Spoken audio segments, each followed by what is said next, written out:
voltamos com o Tome Ciência, que hoje debate e discute o uso de animais, cobaias, em pesquisas e ensino. Contamos aqui com a presença do Marcelo Morales, que é o coordenador do Conselho Nacional de Controle e Experimentação Animal. Temos também a Rita Paixão, da Universidade Federal Fluminense, que trabalha na área de bioética e bem-estar animal. Temos também Norma Labarte, que, além de trabalhar na Fiocruz, é conselheira do Conselho, também representando as sociedades protetoras de animais.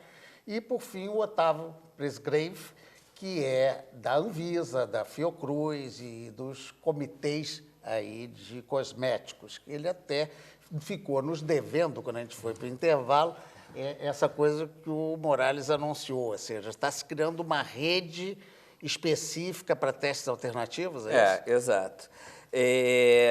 Antes até de falar nisso, já que a gente falou em cosméticos, né? A própria Anvisa, desde 2003, ela publicou um guia para avaliação de segurança de cosméticos, onde já começou a se introduzir alguns métodos alternativos como requisitos para o registro de cosméticos, né? Já com base no que estava validado lá na Europa. A questão do método alternativo em si, qual é a dificuldade maior que a gente tem? É justamente validar um método. O método, quando ele é desenvolvido, quando deixa de usar o animal, a gente tem que ter a certeza de que esse método alternativo... Tem rigor científico. Exatamente. Nos dá uma segurança maior de resultado do que aquela que a gente tinha com o animal, e muito mais próxima com a resposta do homem. Então, o desenvolvimento de um método alternativo é também uma inovação tecnológica, um desenvolvimento tecnológico. E aí, para isso, visando isso aqui no Brasil, em 2008, eu publiquei um artigo sobre a necessidade que o Brasil tem de se estabelecer um Centro Brasileiro para Validação de Métodos Alternativos, que a gente chama da sigla em inglês BRACVA, né? E esse centro hoje está sendo estruturado, né, num trabalho entre a Fiocruz e a Anvisa, e, em paralelo a isso, o MCTI criou a Rede Nacional de Métodos Alternativos. Então, a ideia da rede, na verdade, é a gente identificar quais são os laboratórios, né? E isso foi uma ideia que surgiu em 2011, que foi publicada agora em 2012, uma portaria criando esta rede, e a ideia é identificar os laboratórios, sejam laboratórios públicos, privados, universidades, indústrias, que tenham expertise no desenvolvimento de métodos alternativos. E promoveu troca de ideias. Exatamente, para se fazer um processo de validação desses métodos alternativos sob a ótica e sob dentro do âmbito desse Centro Brasileiro para Validação de Métodos Alternativos.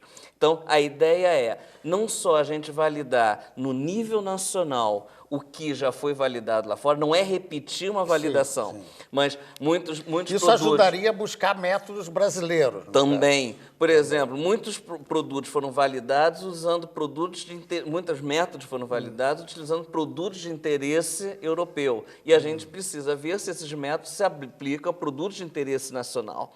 E também, no caso, como o próprio Marcelo citou, desse kit, né, da pele reconstituída, que é difícil da gente importar. Então, qual é a saída? Desenvolvermos uma pele nacional, uma pele reconstituída com a similaridade de resposta ao que foi validado lá fora, e temos esse nosso kit. Então, isso vai fazer com que a gente tenha novos métodos alternativos e desenvolvimento a nível nacional. Bem, você falou em laboratórios e juntar e tudo, o jornalista é chato, né? No intervalo aqui, a Norma revelou uma coisa, eu vou ter que perguntar. Eu achava assim, poxa, mas então a gente sabe que está tudo sob controle? Disse, não, tem um monte de legal, é isso, Norma? Tem laboratório? Como é que é isso? Como é que isso funciona? Funciona a lei manda dizer agora que tem que fazer o registro da comissão de que tem que funcionar. Claro. E aí? Mas funciona como funciona o país. A lei existe, o Conselho existe para fazer as regras e fazer cumprir a lei, mas no Brasil, às vezes, essas coisas não são levadas tão a sério quanto deveriam. E isso há exemplos em todos os setores da vida brasileira. Né? Então, olha, eu vou assim dizer, como todos, eu vou usar aqui há um quem termo, não siga a lei. é um termo sofisticado, né, que diz dos malfeitos, que a presidente Dilma usava muito, usa muito. Esses malfeitos, que não deixa de ser, não são objetivamente usados em produtos, em empresas.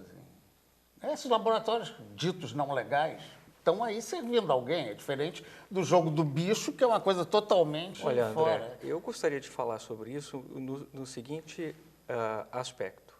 A lei é muito clara. Se alguém infringir sofrimento ou angústia a um animal, está infringindo a lei. E tem punições. E tem punições claríssimas, desde multa até sanções rígidas.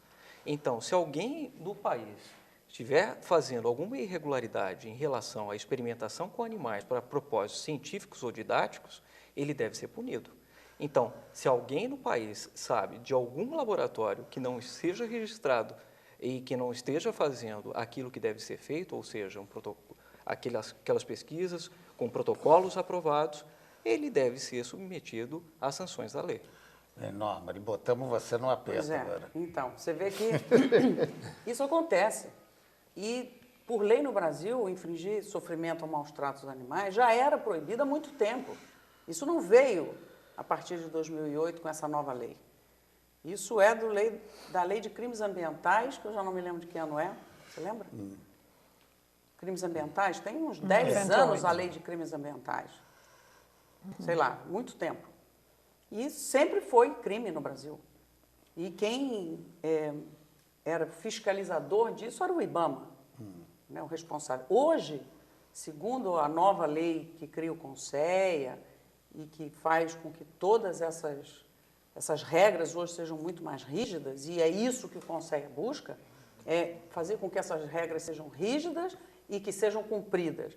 Mas quem, por lei, vai fiscalizar e ajudar o CONSEA é o Ministério da Agricultura, Pecuária e Abastecimento, é o Ministério do Meio Ambiente e tem mais um ministério, é o MEC, o Ministério de Educação. Ah, sim, porque passa a questão do ensino. Passa a questão do ensino. Então, esses ministérios têm a atribuição de ajudar a fazer com que essas regras e esses conceitos sejam, de fato, seguidos. Agora, a gente também sabe que o Brasil é continental. Não há como nós imaginarmos que a realidade da Fundação Oswaldo Cruz possa ser replicada no sertão. Evidentemente que isso é muito difícil. E quando a gente fala em pesquisa, normalmente a gente pensa nos animais roedores, na maioria das vezes, ratos e camundongos, que estão lá dentro da gaiola, dentro do biotério. Mas há as pesquisas com animais selvagens, que acontecem no Brasil e muito. Há as pesquisas clínicas com cães, gatos, cavalos, furões, bovinos e todas as espécies de animais domésticos. Tem pesquisas clínicas realizadas com produtos novos que objetivam a saúde deles mesmos, inclusive. Um produto novo contra a pulga para o cachorro é testado como todos os outros, os pré-clínicos todos, como para os humanos, e finalmente é testado nos iguais, porque em cachorro se pode fazer, antes de ser lançado no mercado. Então, o mundo da experimentação animal é muito maior do que os animais que estão no biotério, mas muito maior. Eu incluiria, viu, Norma, nisso, que muitos animais foram salvos da extinção graças à experimentação com o animal também, né? Isso eu já não sei se eu concordo, mas sim. eu não sei se alguém foi salvo da extinção, né? mas- Os pandas, talvez, mas eu mas não sim. conheço. A gente mais extingue espécies do que Mas- sabe que elas existem em extinção. Tem algumas que a gente nem conhece. Nem conhece, até. mas extingue o desconhecido. Mas talvez o Morales esteja se referindo a determinados medicamentos voltados para os próprios animais. E né? até procedimentos que você pode reproduzir animais em cativeiro para que ele não seja extinto. Tá. É nesse sentido. Que Sim. Zé, mas aí esses Pode coitados ser já considerado. têm cativeiro. Bem, Rita, vamos lá. Você Eu está queria, pedindo a palavra. já aí, que a vamos Norma lá. falou na Lei de Crimes Ambientais, né, eu queria resgatar que já desde a Lei de Crimes Ambientais, ela é clara em dizer que se existe método alternativo, não deve-se usar animais, por exemplo, na educação. E a gente sabe, então, que hoje é totalmente questionável esse uso de animais, por exemplo, em aulas demonstrativas, em Era muito universidades, né, que era comum e que hoje é totalmente assim, criticado tanto do ponto de vista ético, e mesmo porque essas demonstrações, você tem substituições bem melhores, com mais qualidade, você tem programas de computador, você tem filmes e você tem, inclusive, abordagens mais adequadas. Qual o sentido, num curso de medicina, muitas vezes, de você mostrar o coração de um sapo batendo, para mostrar que o coração funciona? Então, isso é anacrônico. E, no entanto, a gente sabe que isso ainda acontece. Por quê? Porque muitas vezes essa determinação substitui, não substitui, fica a critério do professor. Se ele tem uma visão de que aquilo é muito importante, ele justifica, né? Então, eu acho que, nesse sentido, esse conceito tem que ser até mais discutido, né? Porque a lei é clara, se existe, não deve ser usado. Né? Do ponto de vista ético, é claro que esse é um problema. Deixa eu te colocar uma questão. Aqui a gente falou, né, até em métodos de pele reconstituída, temos aí até alguns mais radicais que falavam em nome da ética, afastam até a religião, quando você usa, no caso, células-tronco. Você está reconstituindo e é uma fonte de pesquisa que necessariamente não envolve nenhum sofrimento animal. Como fica a bioética em relação a isso? Para a gente fechar esse bloco, ou seja, reconstituir pedaços ou fazer crescimentos artificiais, quanto a isso não há problema? O problema é a forma como isso é feito. Né? Por exemplo, o uso de pesquisas com células-tronco, tanto em humanos quanto em animais.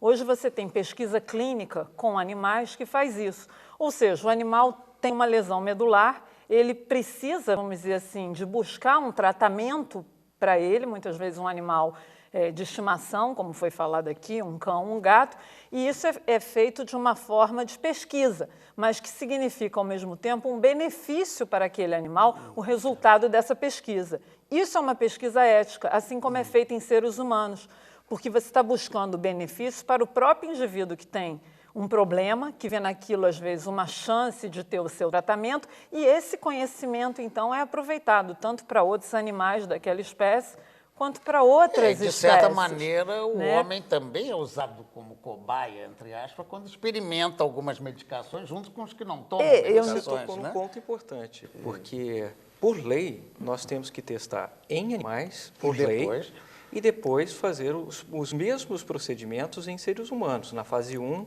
que é o teste de segurança em seres humanos, 2, aumenta, faz estatística, mas nós somos obrigados a fazer em animais por lei no Brasil e em vários países no exterior. Bem, vamos para o intervalo, a gente volta aqui, fechando esse debate nessa sua última parte. Um instantinho só, a gente volta já já.